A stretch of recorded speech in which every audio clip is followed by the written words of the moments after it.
은혜와 평화가 한 분 한 분 삶과 또 가정에 넘쳐나길 주님의 이름으로 축원합니다. 사고 또 질병, 특별히 우리가 예기치 못한 사고를 많이 겪고 있는 그런 시간들이기도 하고, 그때 그 절규들, 하나님이 계십니까? 하나님이 계시다면 저에게 어떻게 이러실 수 있습니까? 라는 어떤 부르짖음, 사고나 질병으로 갑작스럽게 가족을 잃은 사람들이 흐느끼며 이제 묻는 질문 중에 이런 질문들이 많이 있죠. 이 물음에 해줄 대답은 딱히 없죠. 사람들은 저마다 이런저런 말을 대답이라고 내놓지만 대부분 쓸데없는 말입니다. 또 신앙으로 포장한 종교적 위안은 특히 금물이죠. 가끔 이런 말을 많이 하죠. 저도 많이 들었지만 하나님은 당신이 사랑하시는 사람들을 먼저 데려간대. 이렇게 이제 위로를 할 적이가 있죠. 뭐 예기치 않은 사고로 또 병으로 좀 젊은 나이에 이제 일찍 삶을 마감했다면 그런 위로를 하는데, 근데 이제 그런 위말을 하는 사람에게 묻고 싶은 것이 가끔 생각나는데, 하나님의 그 사랑 당신이 대신 받으면 어떨까? 그거 받으려고 하겠습니까? 안 받는다고 그러죠. C.S. 루이스라는 다 알고 있을 것입니다. 영국의 유명한 작가죠. 문학을 통해서 이제 기독교 신앙을 그리스도 신앙을 적극적으로 이제 변증했던 사람이고, 우리말로 번역된 책들도 뭐 홍성사에서 참 많이 나와 있는데, 이 C.S. 루이스가 아내와 사별한 다음에 책 한 권을 씁니다.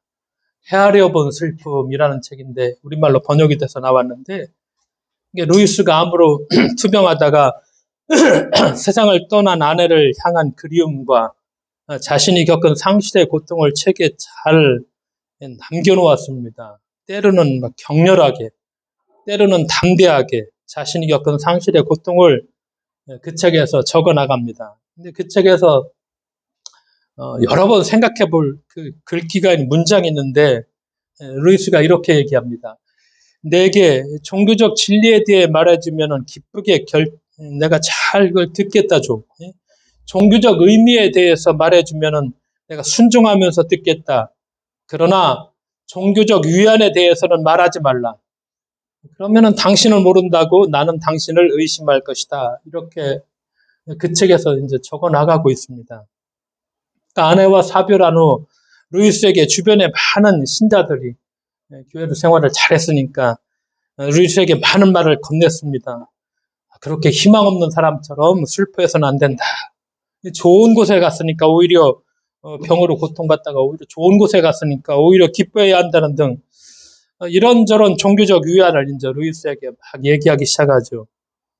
그러나 루이스는 이런 말에 전혀 위로받지 못했다고 하면서 오히려 이런 종교적 위안에 대해서 루이스는 당신은 모른다 이렇게 얘기를 합니다. 당신은 나의 고통이 어떤 고통인지 모른다. 당신은 알지도 못하면서 신앙심 깊은 말로 위로한답시고 아주 쉽게 말한다. 이렇게 얘기하면서 루이스가 자기의 심경을 토로합니다. 그 신앙심 깊은 사람들의 마음이야 우리가 잘 알죠. 정말 위로를 전하려는, 하나님의 위로를 전하려는 좋은 마음에 건네는 위안이니 뭐 이렇게 신앙심 깊은 사람들과 위로를 탓할 수도 없습니다. 하지만 조금 더 생각한다면은 상실의 고통에 허덕이는 사람에게 다른 출구가 남아있지 않을 때, 원망하고 저주할 대상이 하나님밖에 남아있지 않을 때, 하나님께라도 욕을 퍼부어야 숨이라도 쉴 수 있을 때, 이런 순간이 사람에게 오지 않았으면 참 좋겠죠. 그런데 삶은 그렇지 못하죠. 끝끝내 그런 순간이 오고야 말 때가 있죠. 그때는 하나님 앞에서라도 서럽게 우리가 울어야 되겠죠. 하나님 왜 그러셨냐고 왜 나에게 그러셨냐고 격렬하게 울면서 따져야 할 것입니다. 그렇게라도 하지 않으면 숨조차 쉴 수 없는 그런 슬픔이 있죠. 인간의 말로 위로가 되지 않고 하나님은 침묵하는 순간에 그런 깊은 슬픔일 때 그 순간에는 하나님께라도 따져야 합니다.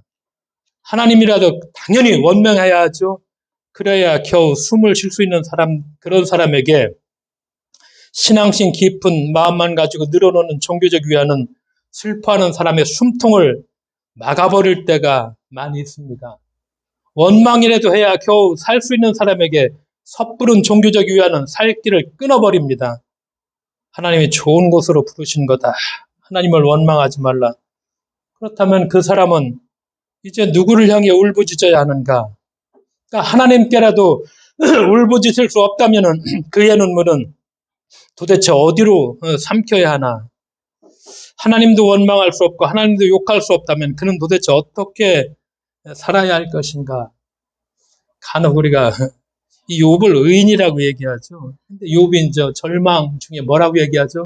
저주합니다. 하나님, 왜 나를 이 땅에 보내셨느냐? 나 차라리 왜 나를 이 땅에 나지 않았으면 나는 좋았을 때 왜 보내셨느냐?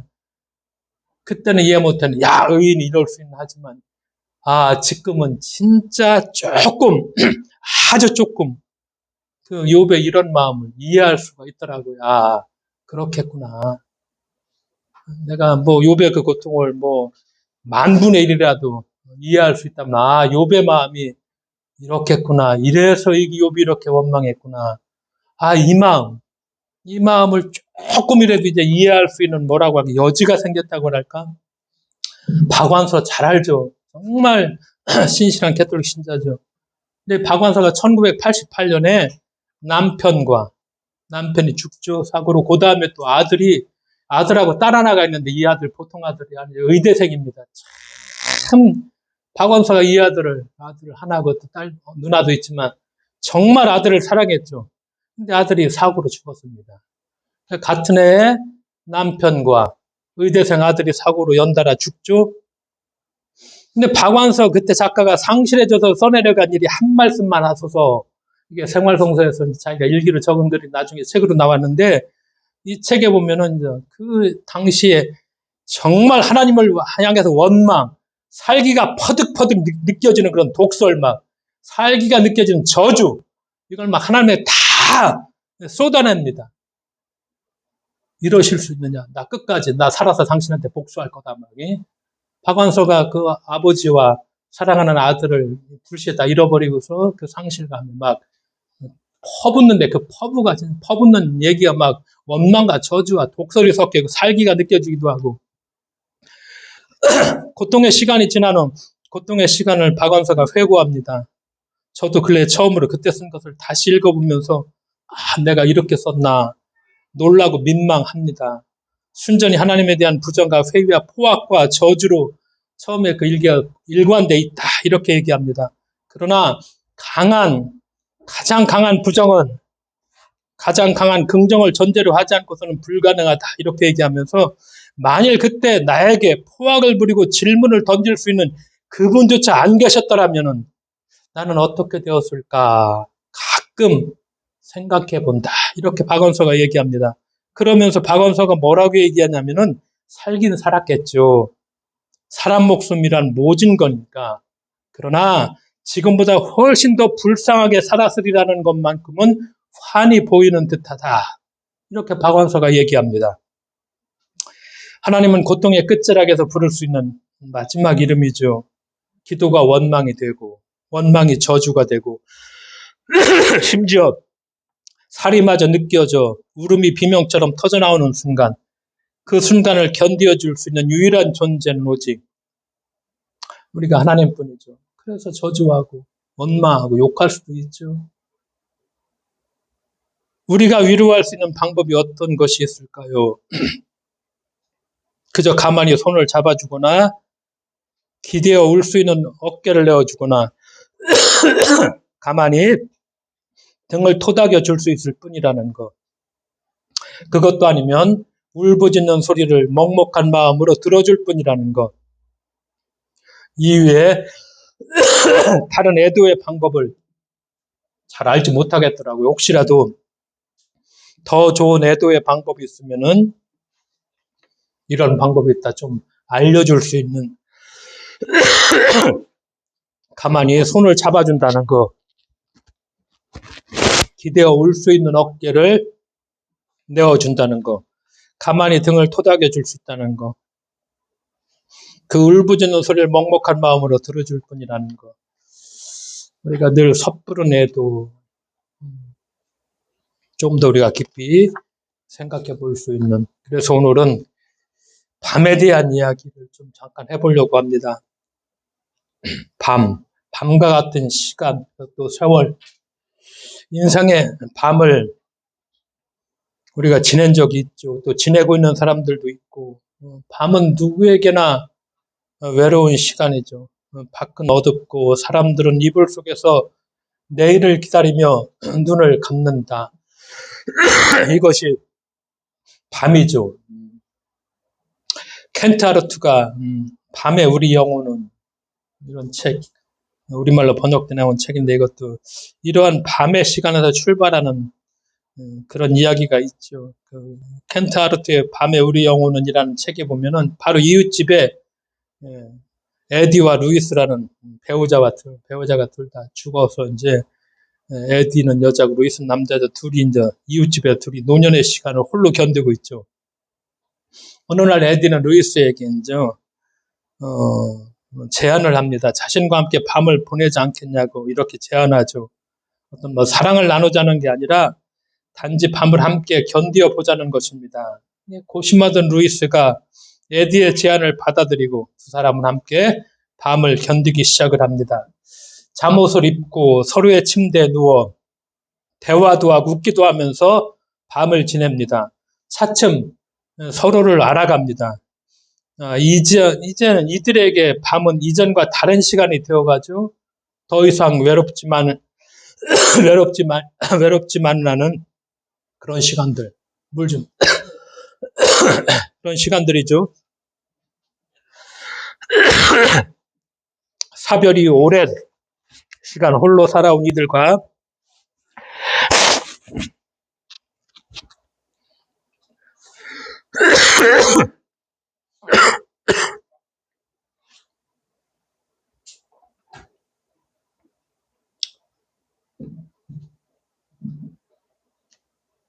제가 알러지성 비염이 좀 있죠.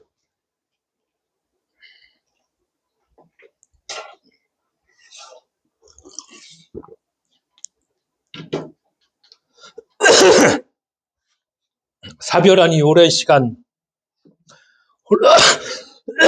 홀로 살아온 이들과 함께 보내는 밤은 말하기 좋아하는 사람들이 짐작하는 마음대로 떠드는 시끄럽고 복잡한 밤이 아니라 그 지나간 시간을 되돌아보는, 마음에 두었던 이야기를 풀어내는, 외로웠던 시간을 위로하는 어떤 다정한 밤, 이런 밤이 될 수가 있죠. 밤 생각해 봅니다. 밤이 오지 않으면 별이 뜨지 않죠. 근데 만약에 별이 뜨지 않은 인생이란 죽은 인생과 마찬가지죠. 네, 별은 지금도 떠 있죠. 하늘에 떠 있습니다. 하지만 어둠이 없기 때문에 우리가 지금 떠 있는 그 별을 바라볼 수가 없죠. 언제 오직 어두운 밤에만 그 별을 우리가 바라볼 수 있습니다. 누구도 밤을 맞지 않고는 별을 볼 수가 없죠. 누구도 우리가 밤을 지내지 않고서는 새벽에 이를 수가 없죠. 우리가 꽃 이야기 참 많이 하지만 아름다운 꽃도 밤이 없으면 아름답게 피어날 수가 없죠. 내 인생의 깜깜한 밤도 마찬가지죠. 그 밤이 있어야 별이 뜬다는 사실입니다. 그렇죠? 그래서 밤의 터널을 지나가고 있는 사람들, 우리가 생각을 해볼 수가 있죠. 우리도 밤의 터널을 지나온 때도 있었고, 우리 삶에 있어서, 그렇죠? 캄캄한 밤에 길을 혼자 묵묵히 걷고 있는 사람들, 이런 사람들에 대한 생각. 우리가 복음서에 보면은 제자들은 다 잠들어 있죠? 혼자 십자가의 길을 주님이 준비하죠? 잠 못 이루고 있는 피가, 어떤 땀이 피처럼 흘리면서 기도하시는 그 예수님의 밤이 있죠. 예전에 고등학교 때 이제 수련회를 참 가는 게 재미있어서 여름 수련회 같이 인생의 제일 즐거움 중에 하나였었는데, 대전에 있기 때문에 충청도의 산촌의 밤, 한 12시 넘어서 하늘을 바라보면은 참 밤이 캄캄하죠. 옆에는 같이 갔던 옆에 있는 친구가 밤이 캄캄하지 그럼 화난 줄 알았니? 이 이야기가 생각나는데 참 뜬금없네. 캄캄하다고 하니까 그럼요 화나지 그럼 캄캄하지 화나냐? 가만히 좀 더 생각해 보자는 것입니다. 캄캄할 때만 보이는 것이 있죠. 캄캄할수록 더 잘 보이는 것이 있습니다. 우리가 만약에 낮만 있다면은 우리가 볼 수 있는 또 다른 엄청난 세계를 인생에서 놓치고 말았을 것이죠. 낮에는 우리의 시야가 기껏해야 지구, 태양 정도에 그치지만 밤에는 이것이 무한대로 넓어지죠. 우리는 낮에 더 넓게 본다고 생각하지만 실은 밤에 낮보다 무진장 넓은 우주의 시각을 가지게 됩니다. 오늘날 대도시에서 어떤 때는 별 보기가 힘들어졌죠. 왜? 사람들이 밤을 낮으로 만들었기 때문이죠.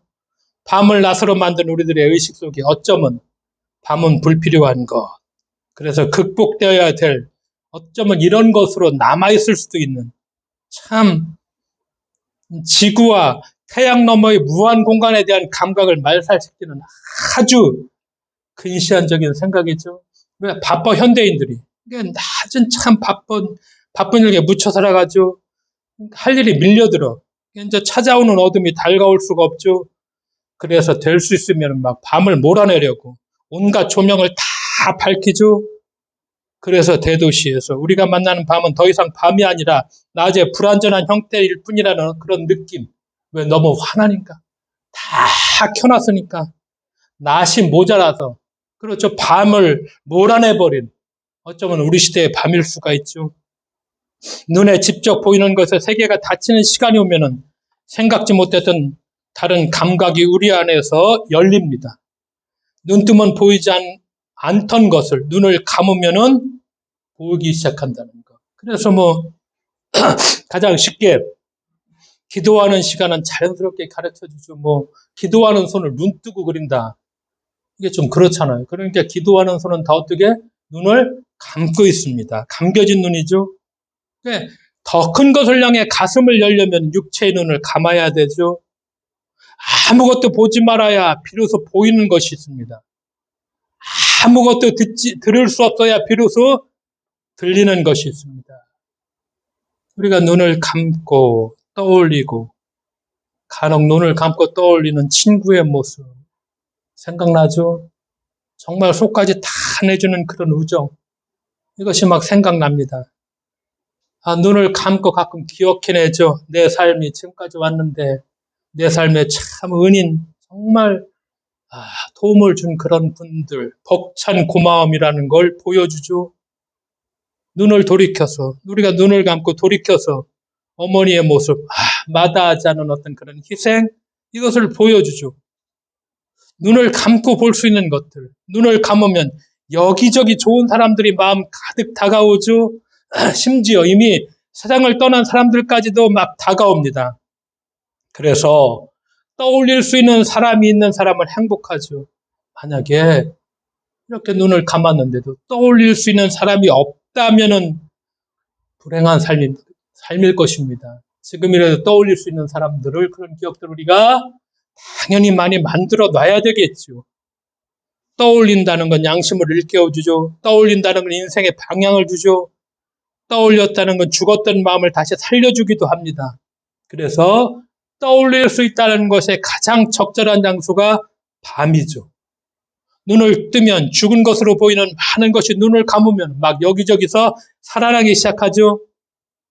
뜨거운 감동만으로는 부족하죠. 뜨거운 감동은 기억으로 더듬고 의미를 찾아내는 밤 시간을 통해서 비로소 완성이 된다는 사실이죠. 육체가 보는 것을 멈춘 그 시간에 정신은 엄청나게 다른 세계를 보여주죠. 밤은 잊혀있던 존재의 그리움을 새롭게 일깨워줍니다. 그래서 또 하나 누구에게나 인생의 밤은 찾아옵니다. 그러니까 성경에 보면은 밤, 한 두 가지만 얘기를 해보겠습니다. 베드로의 밤이죠. 첫 번째 제자들을 예수님이 부르시죠. 예수께서 베드로와 만남이죠. 근데 이제 사람을 부르시는 주님의 사람이, 주님은 어떻습니까? 자신의 힘으로 아무것도 이루지 못한 밤을 완전히 겪었어. 그 다음날 아침 베드로에게 다가오시죠. 밤새도록 그물을 밤새도록 내렸는데 고기 한 마리를 잡지 못한 아침이야. 밤새도록 동원할 수 있는 거 다 동원해서 애를 써봤지만 아무것도 이루지 못한 그 밤.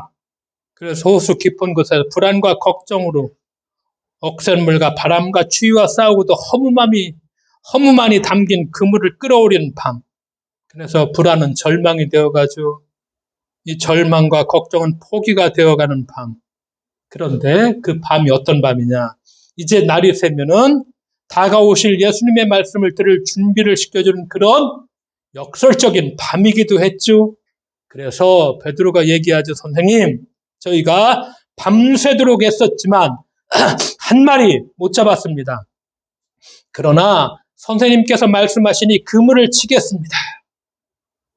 그물이 찢어지도록 고기를 잡죠. 그러면서 베드로가 뭐라고 고백하죠? 주님, 저에게서 떠나주십시오.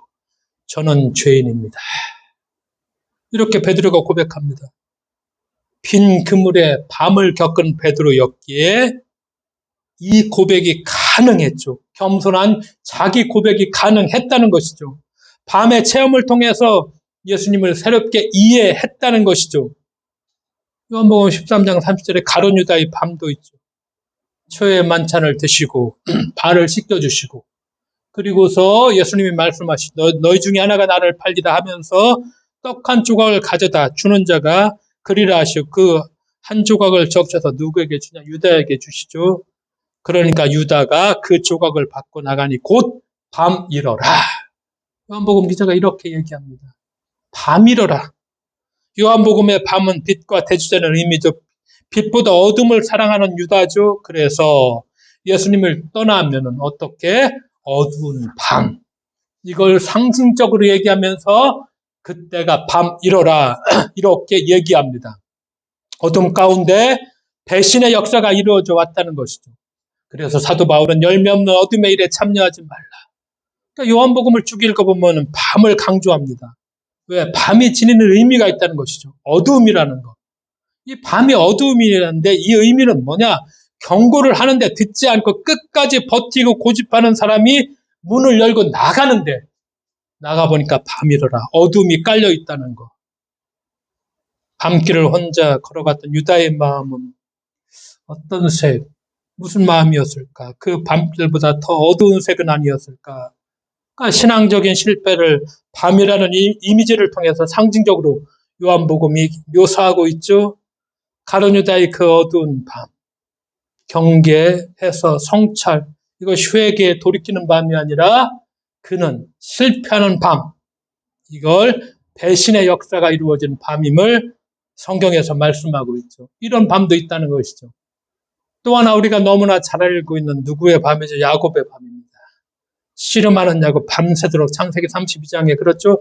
밤새도록 하나님과 씨름하는, 그렇지만 그 밤이 이스라엘이라고 하는 하나님의 백성의 정체성을 부여한 그러한 밤이죠. 원하는 것을 위해서는 권모술수를 부리기도 하면서 바라는 것은 무엇이나 얻어내는 야곱이죠. 그토록 큰 성공을 거두고도 어떠한 곳에서도 결코 의지할 수가 없는 그런 싸움이죠. 이제 하나님과 고독한 싸움을 시작했죠. 보다 더 정확한 의미는 자기 자신과 외로운 싸움을 싸워야 했죠. 야곱의 싸움은 고독과 함께 시작되죠. 다 보내죠. 두 아내, 여종아들 모든 것을 다 건네고 야곱은 혼자 뒤떨어져 있을 적에 그 밤이 닿을 때까지 하나님과 싸웠다고 얘기했죠. 그 밤의 싸움은 야곱에게 뭘 남기느냐? 상처를 남기죠. 하나님과 씨름하는 과정에서 야곱은 절뚝거리는 사람이 되죠. 우리가 알 수 있죠. 하나님과 진지하게 싸운 사람은 상처가 나기 마련입니다. 어쩔 수 없습니다. 상처 없이 이 싸움을 할 수가 없죠.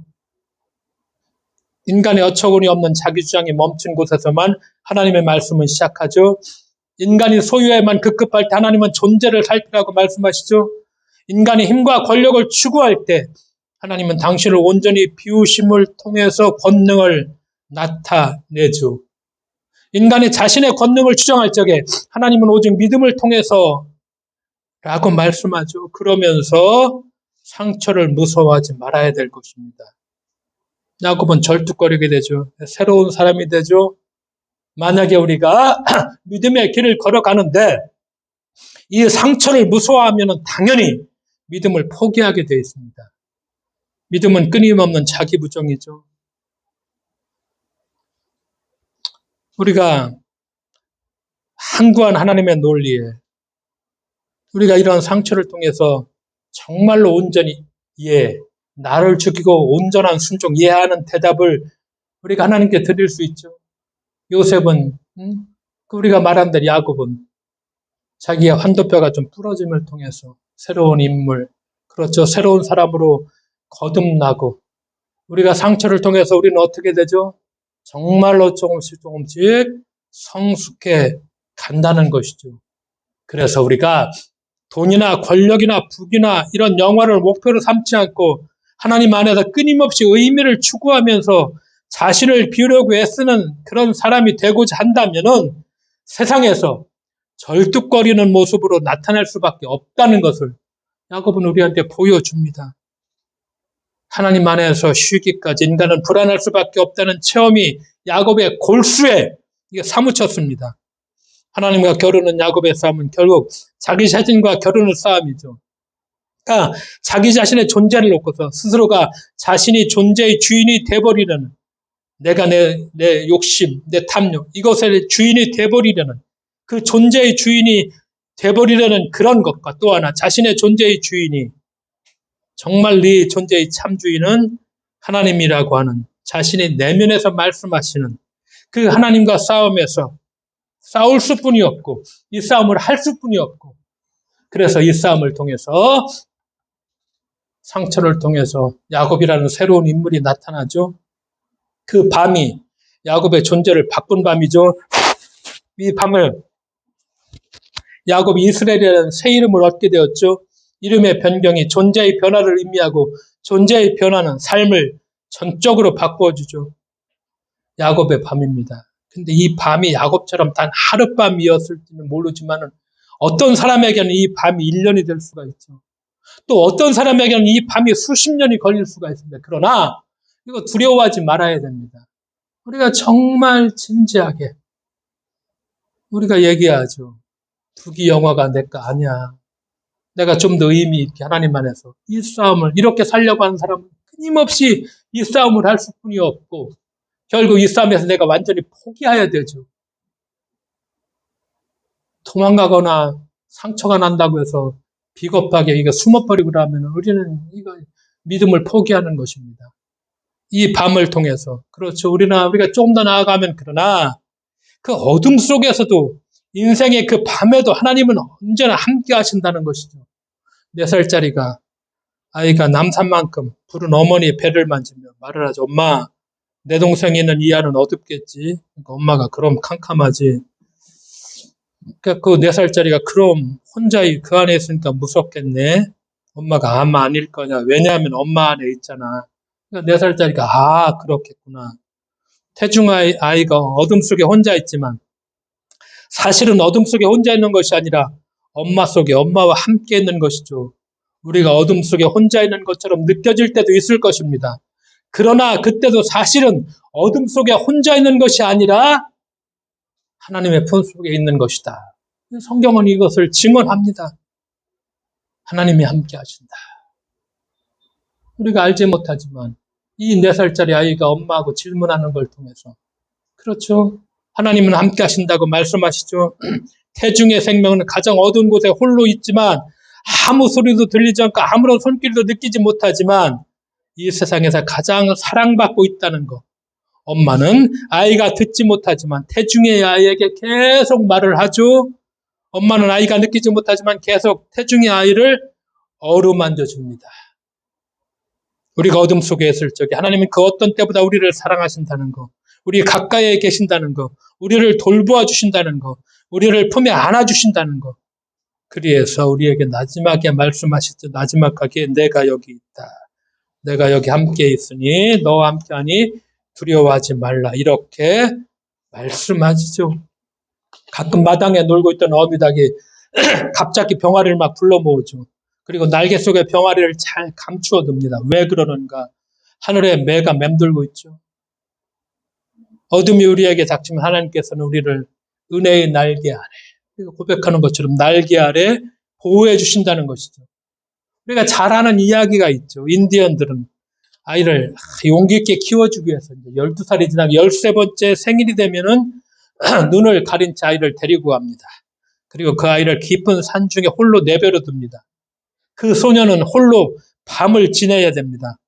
바스락거리는 소리만 나도 놀라죠. 금방이라도 늑대가 뛰쳐나올 것 같아 잠을 이루지 못하죠. 두려움과 공포 속에서 뜬 눈으로 밤을 지셉니다. 드디어 아침이 오죠. 소년이 깜짝 놀라. 왜? 바로 얼마 떨어지지 않은 곳에서 한 남자가 창과 화살을 들고 서 있는 것이 아닌가. 아버지죠. 아버지가 거기서 소년과 함께 밤을 지새준 것이죠. 아이는 모르지만 아침이 돼서야 알죠. 인생의 어둠 속에서. 그렇죠. 하나님이 안 보이죠. 그러나 하나님은 우리를 지켜 보고 계신다는 것. 그렇죠. 그래서 어떤 가운데서도 나다 두려워하지 말라. 폭풍 한가운데서도 나다 말씀하시죠. 출애굽기에서 나는 나다고 말씀하셨던 것처럼 나다. 내니 두려워하지 말라. 그렇죠? 그래서 우리가 어둠 속에서 밤에 기다리는 법을 우리가 좀 배워 나가야 될 것입니다. 이 기다림의 시간이라는 건 깨지고 부서지는 때이죠.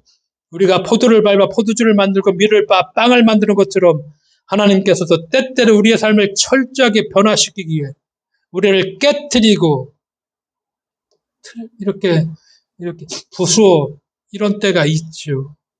우리는 오래 참고 기다리는 법, 이걸 배워야 된다는 것이죠. 근데 이게 우리가 조금 기다리는 사이에 불청객 같은 의심은 여지없이 우리를 찾아오죠. 우리의 형편이 가장 안 좋을 때 또 이렇게 나타나죠. 쉽게 의심에 제압해버리고 말죠. 그런 때 하나님의 침묵을 경험하죠. 우리의 삶이 아무 예고 없이 갑자기 한순간에 더 나쁜 쪽으로 변할 수 있죠. 전적인 무력감과 회의와 불안감, 두려움이 몰려옵니다. 우리가 이스라엘 백성, 이거 얘기만 하고 마치겠습니다. 광야 40년이죠. 근데 이 노선을 한번 보십시오. 여기에서 여기까지 가는 시간에 딱 열하루, 걸어가면 딱 열하루 길입니다. 지금도 뭐 열하루면 다 걸어갈 수 있죠. 근데 왜 40년을 이렇게 이 고나긴 여정을 걸어갔을까요? 응? 하나님께서 함께 하심을 믿지 못했습니다. 이거 훈련시키기 위해서 40년을 걸어갈 수뿐이 없었죠. 지금도 걸어가면 뭐 열하루도 안 걸립니다. 지금 뭐 운동도 많이 해요. 열흘이면 이게 걸어갈 수 있는 그런 딱 길인데 이 40년간 우리는 어떤가? 우리가 혹독한 시련의 밤 가운데 어둠 속에 있더라도 그래서 우리의 믿음이 바닥나도 의심하고 불평해도 그때도 하나님은 우리와 함께 하신다는 것. 이것이 성서의 한결같은 증언입니다. 그렇기 때문에 아브라함은 절망의 장막 속에서 밤하늘에 빛나는 별을 보았죠. 다윗이 척박한 유대 광야에서 별을 보고 미래를 꿈꿨죠. 에스겔이 그렇죠. 포로로 잡혀갔지만 이스라엘 백성의 통곡의 밤을 지낼 적에 그발 강가에서 하늘의 열림과 회복하는 새 아침을 보죠. 캄캄한 밤이죠. 그 밤이 있어야 별이 뜹니다. 이 아주 기본적인 사실을 우리가 다시 한번 그 밤이 있어야 별이 뜬다는 것. 밤에만 볼 수 있는 것들. 그래서 눈을 감고 떠올리는 우리들의 그 삶들, 기억들, 추억들, 사람들. 우리는 이 밤의 체험을 통해서 다시 하나님을 보고 다시 주님을 보죠. 칠흑 같은 밤. 칠흑 같은 그 순간, 그 삶의 여정 속에서도 그 어둠 속에서도 하나님이 우리와 함께 하심을 믿고 오늘 우리의 삶을 또 한 발 당당하게 앞을 내딛는 우리 모두가 되어야만 하겠습니다. 기도하겠습니다. 하나님 아버지 감사드립니다. 어둠이 있어야 별을 볼 수가 있습니다. 인생의 어둠 속에서 반드시 우리가 별을 보고 새 아침이 온다는 것. 그 어둠 속에서도 하나님은 우리와 함께, 나와 함께 하심을 우리가 믿을 수 있는 믿음을 당당하게 우리가 고백하고 가지며 오늘을 살아갈 수 있도록 주께서 함께하여 주실 것을 믿으며 예수님의 이름으로 기도드리옵나이다. 아멘.